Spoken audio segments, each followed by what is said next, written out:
A'udzubillahi minasyaitonirrajim. Bismillahirrahmanirrahim. Sahabat-sahabat yang mulia, ini saya bawa buku eh, sangat bagus, bersertifikat dan bersanad ya dalam bahasa sekarang. Pertama, lihat perhatikan. Jadi kalau yang filsafat ini buku wajib baca. Diterbitkan oleh penerbit yang ownernya adalah guru kita, guru pendiri Sadra juga. Ini dari apa yang dibahas dari sejak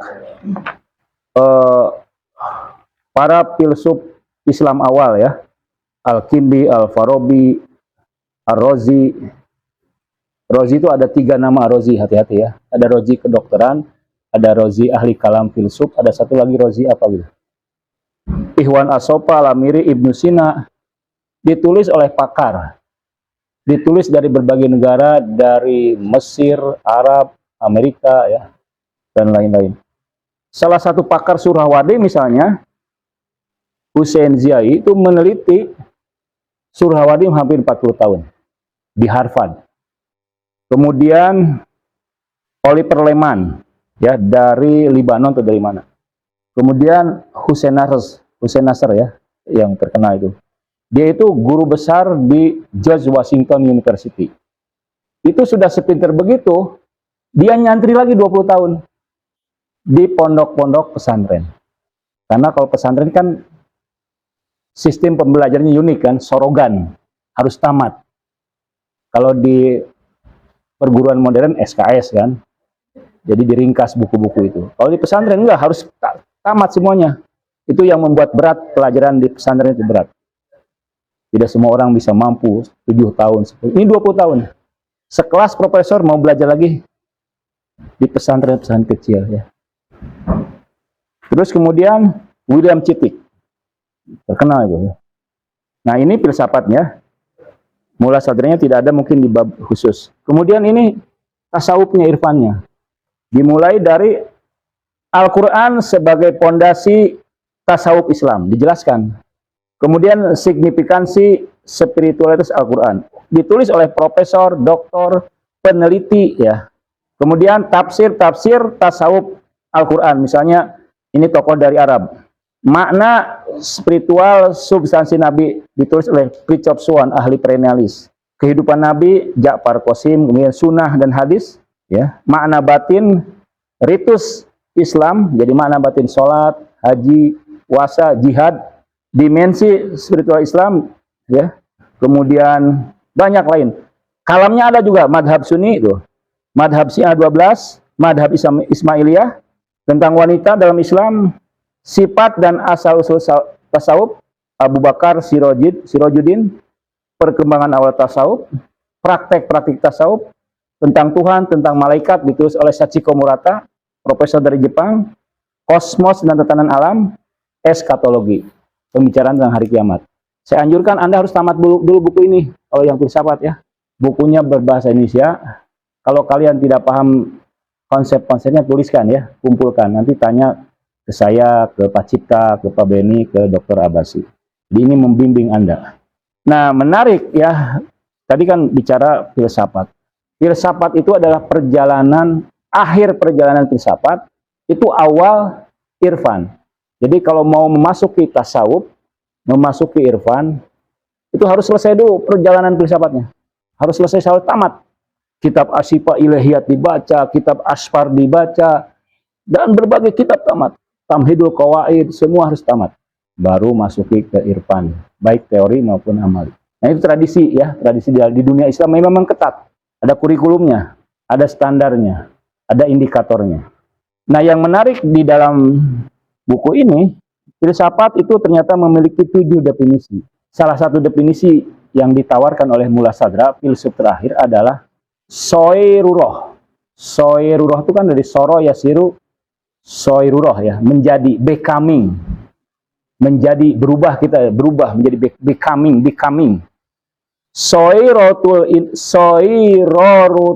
insani alaman dhihnian yudohi alamal saya lupa lagi, yudohi alam apa gitu ya, alam, kalau diterjemahkan dalam bahasa Indonesia, salah satu definisi filsafat adalah transformasi manusia, manusia berubah menjadi alam mental yang mencitrakan alam objektif. Jadi bukan lagi pemahaman filsafat, tapi kita harus becoming, menjadi. Kita harus berubah. Kita harus mengalami evolusi. Itu baru filsafat. Baru dia ahli filsafat. Ada lagi definisi yang kedua, tasyabuh billah, mengimitasi Tuhan. Misalnya, Tuhan itu kan digambarkan di dalam surah Yasin, apa? La ta'khudhu sinatu wala naum, kan? Tidak ngantuk, tidak tidur. Artinya seorang filsuf harus tidurnya sedikit. Tidurnya sedikit. Menteri agama kita itu tidurnya 3 jam. Luar biasa ya. Margaret Thatcher, Perdana Menteri Inggris, tidurnya hanya 4 jam. Jadi seorang filsuf itu menghidupkan malamnya. Kemudian sedikit makan. Itu tasyabuh billah, dalam rangka berakhlak dengan akhlak Tuhan. Ada bermacam-macam akhlak Tuhan yang nanti akan kalian pelajari. Nah, itu filsafat ya. Jadi mempelajari filsafat itu agar kita menjadi saga, saja. Saga itu mengetahui apa yang harus diketahui dan melakukan apa yang harus dilakukan. Mengetahui apa yang harus diketahui adalah hikmah naldori ya. Theoretical wisdom. Melakukan apa yang harus dilakukan adalah practical wisdom. Artinya seorang filsuf, murid-murid filsuf itu di setiap zaman memang harus mengetahui apa yang harus diketahui di zaman itu. Makanya seorang pelajar itu harus spesialis dan generalis. Spesialis di bidangnya, tapi juga dia menguasai bidang-bidang lain secara umum. Anda spesialis di bidang tafsir, spesialis di bidang psikologi, tapi juga Anda menguasai hal-hal yang umum, yang general. Generalnya Anda kuasai. Ya, misalnya fisika, teori, kuasailah sedikit ya. Tentang culture study, kuasai sedikit. Itu akan membuat kreatif ya. Dalam pembelajaran itu saya lihat 2 mental ya. Ada yang, ini kalian harus punya 2 mental. Mental yang memang kita dependen, bergantung kepada kurikulum. Tapi kita juga harus punya mental, grow mental. Mental yang tumbuh. Mental yang mandiri. Anda di kampus, belajarlah menerima ya, mendengar. Tapi di luar kampus Anda juga harus aktif, mencari sendiri. Jangan hanya mengandalkan apa yang di kampus. Membaca sendiri, berdiskusi, mencari kawan dialog, mencari guru sendiri. Cari guru yang lain di luar kampus. Hadiri seminar-seminar. Itu grow mental, itu mental yang tumbuh. Nah, ini akan melahirkan, kalau kalian jadi karyawan, tidak hanya memiliki mental nyaman, mental tenang, gajian tiap bulan, tapi juga harus punya mental seorang pengusaha. Mental yang siap untuk memiliki penghasilan sendiri. Ya. Sebagaimana pelajar juga gitu, mental ini harus tumbuh nih sekarang. Jadi usahakan jangan terlalu bergantung, bah. Tidak ada dosen tidak belajar tuh. Itu mental kebergantungan. Tidak ada bukunya, diam. Tidak mencari perpustakaan, saya lihat jarang orang yang datang ke perpustakaan. Aneh saya. Padahal kitab-kitabnya tuh ada Arab, ada Persia, ada Inggris. Cukuplah untuk S1, S2. Dan yang kedua, seorang filsuf itu, kalau Anda lihat dalam historisnya, sejarahnya, murid-muridnya itu kalangan atas. Bayangkan, Ibnu Sina, murid-muridnya itu kalangan istana. Kliennya itu, pasiennya itu orang-orang raja, anak-anak raja, kan? Itu menggambarkan bahwa dia punya posisi, punya keterampilan personal, kecerdasan personal, kecerdasan impersonal, kecerdasan bisa mempengaruhi orang. Kalian bangun ini, kecerdasan bisa mempengaruhi orang, mendekati orang, menguasai orang, akrab dengan orang-orang penting. Karena ini sejarahnya seperti itu. Latih. Surhawadi, muridnya adalah pangeran. Putranya Salahuddin Al-Ayyubi yang sedang berperang dengan tentara Salim. Mula Sadra, jadi ayahnya wazir, menteri. Bayangkan ya. Menteri di zaman itu di era dinasti Khazar. Saya ingat di era dinasti Khazar itu ada kedutaan Amerika.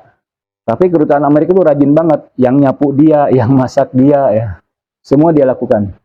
Nah, kemudian seorang filsuf juga pada akhirnya ada 4 hal yang saya ingin katakan. Kita belajar dari para filsuf, itu akhirnya kita akan berusaha untuk menghilangkan ego, egoless ya.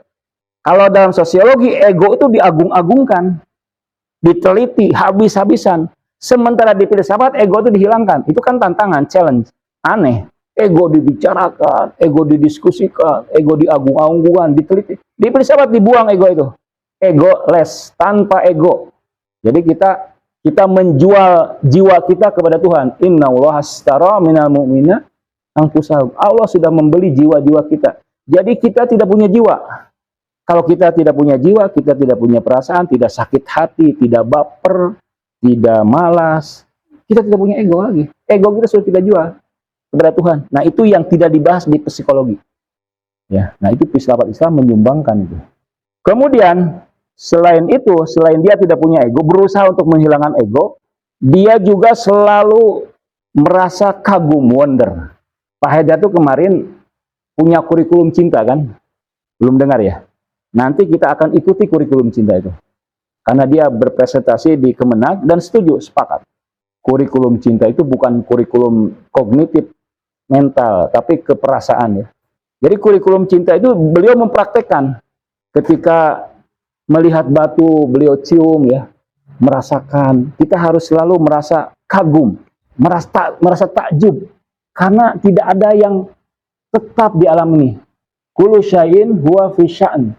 Segala sesuatu dalam keadaan konfigurasi selalu berubah-ubah, selalu baru ini.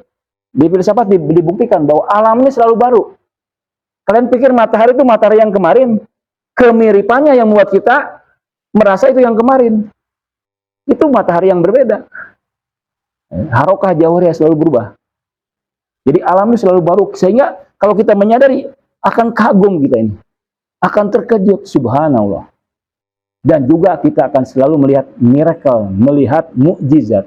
Setiap hari kalian akan menyaksikan mukjizat, ya. Kehebatan dan keagungan Allah. Nah, tadi saya katakan kan, akhir dari filsafat adalah irfan.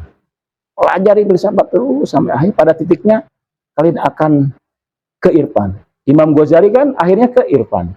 Ibnu Taimiyah itu pada akhir hayatnya cinta irfan. Ibnu Taimiyah yang mengkritik maulid, mengkritik tahlil. Itu Ibnu Taimiyah muda. Di akhir hayatnya dia berubah. Yang kita baca karya-karya mudanya ya. Karya-karya ketika tua itu mungkin tidak kita baca. Dan rata-rata para alim itu, para ilmuwan, di akhir hayatnya ke tasawuf ya. Di akhir hayatnya ke irfan. Karena memang itu sudah sebuah kecenderungan alami. Jadi sekali lagi saya ingin ingatkan, baca dulu ini ya sebelum kalian membaca yang lain. Ini bahasanya jelas, mudah, enak dalam bahasa Indonesia. Kalau mau bandingkan dengan bahasa Inggrisnya silahkan. Demikian, mudah-mudahan bermanfaat. Wassalamualaikum warahmatullahi wabarakatuh.